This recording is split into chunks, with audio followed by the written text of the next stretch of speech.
Hi everyone, my name is Agnes. If you're new here, don't forget to like and subscribe.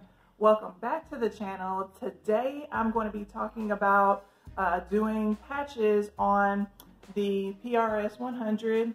I also have a Ricoma TC1501 15 needle, but I will not be using that today. Today we're going to focus on the PRS100, which is a one needle brother machine for those of you who are not familiar with it. This is my first machine. This is my baby, what got everything started. So let's jump into it. Stabilizer. It is a cutaway stabilizer. Your white polyester twill and my 5.5 by 5.5 mighty hoop. So first, with the white twill, we will be cutting a small piece of the white twill, just enough to adhere to the stabilizer in the hoop so that we don't waste any fabric.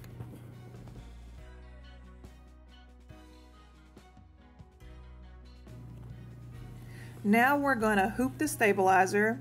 I cut it 12 by 12, but all you need is an 8 by 8. And I'm going to hoop that really nice and tight in the 5.5 by 5.5 mighty hoop. Next, we're going to spray 505 adhesive spray onto the back of the piece of twill. And what this is going to do is just help to adhere it to the stabilizer so it doesn't pucker. Put the fabric over the stabilizer and smooth it.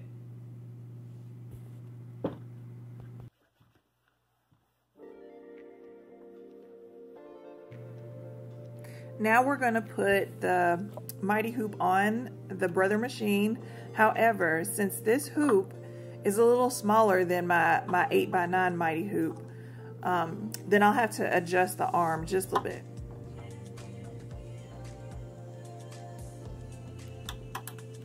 An important thing to remember when you adjust your arms is to always tighten your screws, because if not, you will get an error.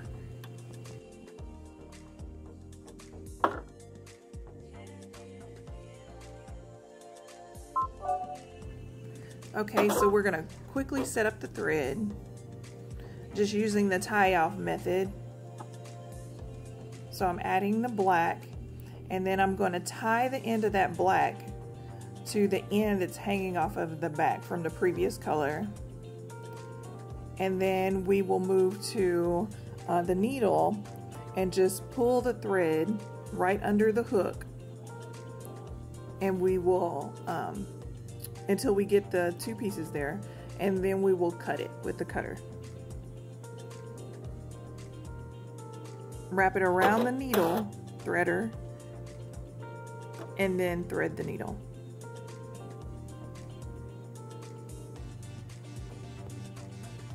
Next, I set it up in Brilliance. I got my patch up on the screen, and I'm going to add a basting box. And what this does is it prevents any puckering, especially since we're using a scrap piece of fabric. We want to make sure that it doesn't move when we start to actually stitch our design. Then I save the stitch file to my USB and get it ready to move to the machine.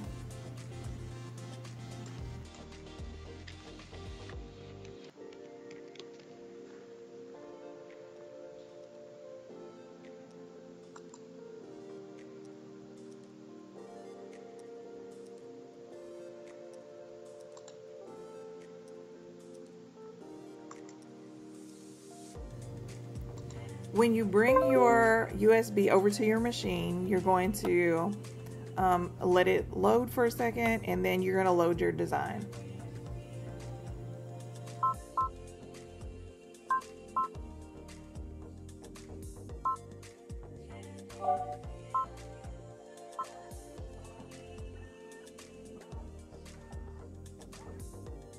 So as you can see, this is where the machine first stitches out the basting box. Just having that piece of fabric on there and having that basting box, that's perfect. Like, it's not gonna move at all. It is flat and flush.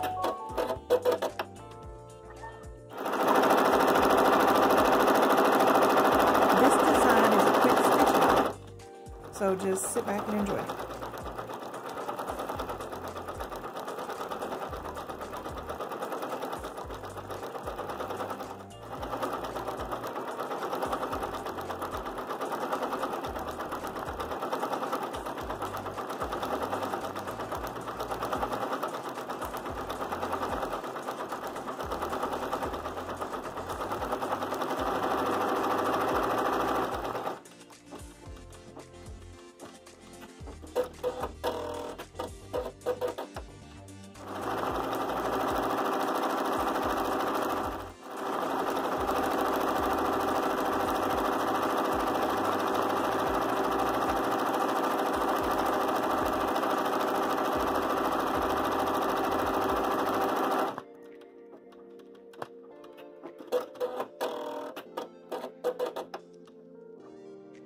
Okay, I didn't mention this at the beginning of the video, but I just wanted to let you guys know that I also have an Etsy store called Vizion Moverz Creation, where I sell embroidered children's clothes. I also sell some patches and some sublimation designs. The link is down in the description. You know, go there and check it out. My Facebook group is called Embroidered Adult and Kids Apparel by Vizion Moverz. Go on Facebook, look that up. I'll also have a link for that down in the description. And don't forget to check out my website. Also, all of the supplies that I am using today are also going to be listed down in the description, the Amazon links. I do get a small commission from those links. So if you do decide to buy, please click on my link from this video in order to order it. Now we're going to cut out the patch. And we're gonna cut really close. Right now I'm just doing a rough cut. And then I'm gonna go back in and get really close to that patch without snipping that outside border.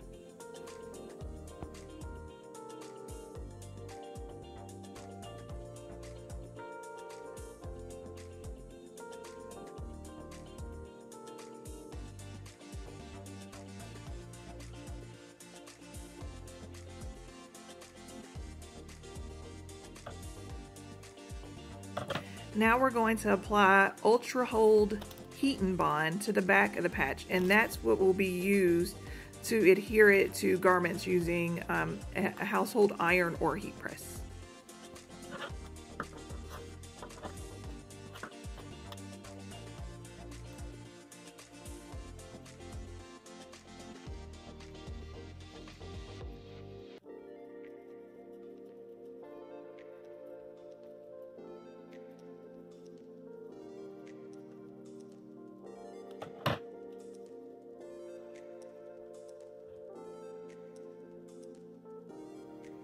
Here we use heat tape to adhere that piece of Ultra Heat and Bond to the back so that it doesn't move when we press it.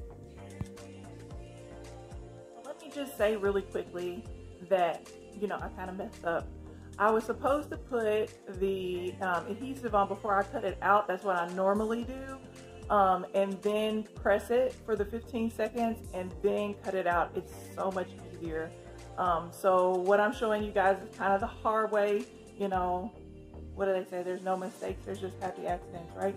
So I made a happy accident. Me showing you that I'm dusting my heat press because I was so ashamed at how dirty it was and didn't want it on camera, but hey.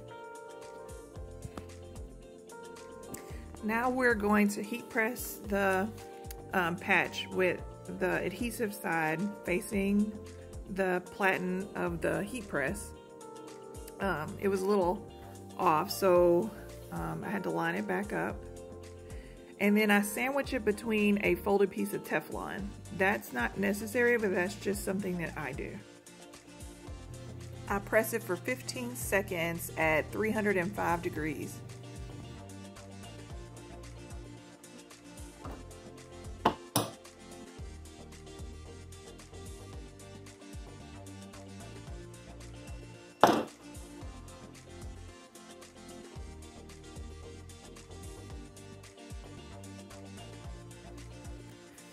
Next, I peel the backing off. This leaves the back exposed and ready for the customer to adhere to the garment. So you see all these frayed edges right here? What we're gonna do is we're gonna go around the edges with the barrel of a hot knife to actually seal those and smooth that out to make it nice and neat.